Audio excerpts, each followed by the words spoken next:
36. Leones desencadenados. Los dos Pardayán saltaron, precipitándose a la entrada del corredor. Instintivamente las mujeres que lo obstruían les dejaron libre el paso, pero en cuanto ellos lo hubieron hecho, empezaron a gritar: «¡Cato ha muerto! ¡Cato ha muerto! ¡A vengarla! ¡Mueran los soldados! ¡Adelante!». En un momento los Pardayán se hallaron en contacto con el grupo de soldados que aparecían. Los dos primeros cayeron mortalmente heridos por las extrañas armas que llevaban, parecidas a punzones. Ante aquel ataque furioso y al observar los rostros de las mujeres que gritaban tras de los dos hombres, los soldados se detuvieron. El aventurero y su hijo recogieron las picas de los caídos y de nuevo atacaron a sus enemigos. En el corredor no había sitio más que para dos hombres en fondo. El nuevo ataque de los Pardayán derribó a los dos soldados más avanzados. Al mismo tiempo, la banda de mujeres agitaba sus armas, dagas, pistolas y espadas, y proferían gritos terribles. Entonces, completamente desordenados, los soldados remontaron deprisa la escalera. Sin decir una palabra, lívidos y con los cabellos erizados, los Pardayán los persiguieron. De vez en cuando hundían su pica en el grupo, y a cada uno de sus golpes caía un hombre. Ello duró algunos segundos. De pronto los Pardayán se vieron al aire libre, en un patio. Respiraron profundamente, y por instinto levantaron sus ojos al cielo como para darse cuenta de que no soñaban, y de que realmente se hallaban bajo el cielo estrellado.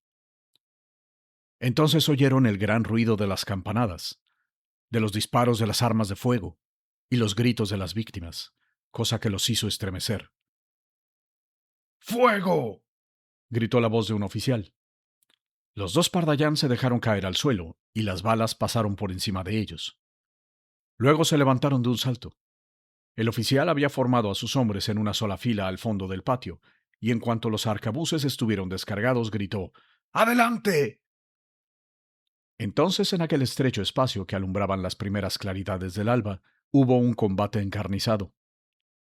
En efecto, los soldados, creyendo que los Pardayán eran los jefes de aquella banda de furias, los habían rodeado. El aventurero y el caballero se habían adosado uno a otro. A su alrededor estaban los hombres de armas y en torno de estos, profiriendo gritos estridentes, las mujeres. Entretanto, Ruggeri corría como un insensato, arrancándose los cabellos y vociferando maldiciones. «¡Socorro! ¡Se escapan! ¡Oh, no hay nadie aquí! ¡Socorro!». Llegó a la puerta principal y la abrió maquinalmente sin saber lo que hacía. Pasaban algunos grupos de católicos llevando el pañuelo blanco alrededor del brazo. «¡Aquí! ¡Aquí!», gritaba Ruggeri. «¡Miserables! ¡No me oyen!». Ante él estaban saqueando una casa, de la que salían desgarradores gritos de las víctimas. «¡Por aquí!», gritaba Ruggeri. «¡Aquí hay dos hugonotes! ¡Malditos seáis!». Pero nadie le hacía caso, porque los asesinos estaban ocupados en saquear. Entonces, sollozando y chocando contra los muros, entró de nuevo en el temple, que recorrió al azar, llamando, vociferando y deteniéndose por fin en el patio en que había la guardia encerrada por Paquita y la Roja. Dio un grito de alegría al descubrir a los hombres de armas detrás de los barrotes de las ventanas. Despertados por el tumulto y al principio alarmados al ver la sólida puerta cerrada, los soldados intentaban a la sazón arrancar las rejas de las ventanas. «¡Esperad! ¡Voy a ayudaros! ¡Aprisa, aprisa!». «En el nombre del cielo», gritó el sargento. «¿Qué sucede?». «¡Aprisa, aprisa! ¡Se escapan! Necesito su sangre. ¡Ah, ya se doblan los barrotes!».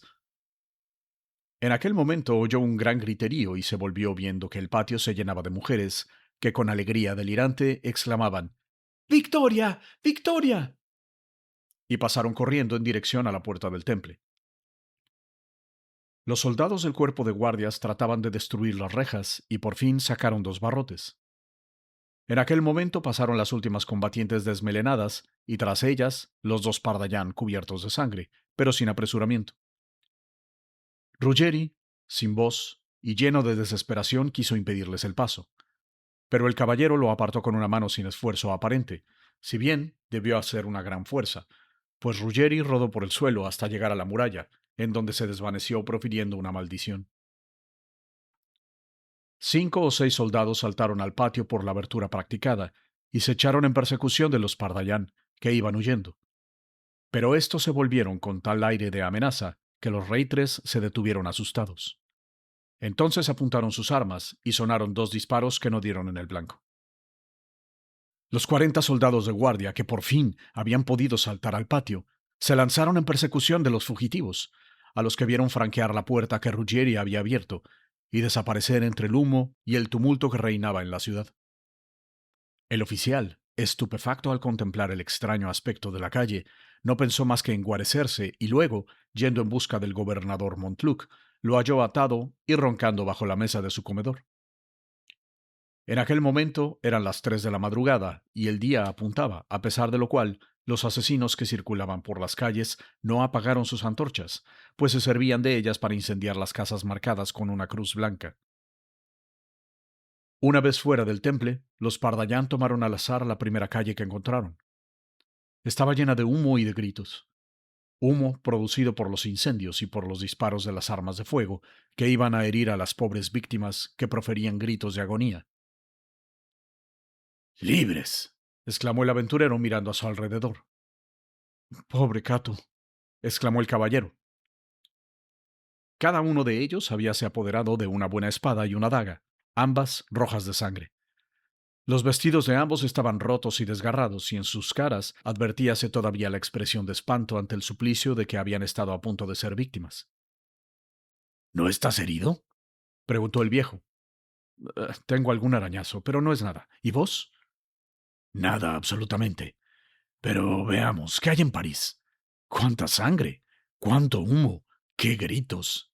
Vaya una batalla. No, padre. Es un degüello. Vamos a prisa. ¿A dónde? ¿A casa de Montmorency? Luego. No creo que quieran atacar al mariscal, porque es católico. Venid, a prisa. ¿Dónde? Al palacio de Coligny, padre. Están matando a los hugonotes y ahí debe haber una gran carnicería. Ah, pobre amigo mío. ¿Marillac? Pero si ya está muerto. ¿No recuerdas lo que te dijo aquel brujo? Tal vez mintió. Vamos. Hablando así, avanzaban a buen paso. Varias veces algunos grupos los miraron con desconfianza al observar que no llevaban cruces ni brazales, pero la mayor parte se apartaban prudentemente, pues los dos tenían traza de saber defenderse bien. En todos los tiempos se ha observado que nadie es tan cobarde como los asesinos. A medida que se iban adentrando en París, su marcha se hacía más difícil. ¡Gritad viva la misa!, exclamó de pronto una voz ante ellos. Una especie de animal salvaje, con las mangas recogidas y los brazos rojos de sangre, les interceptaba el paso, acompañado de 5 o 6 hombres. Los Pardayán se detuvieron.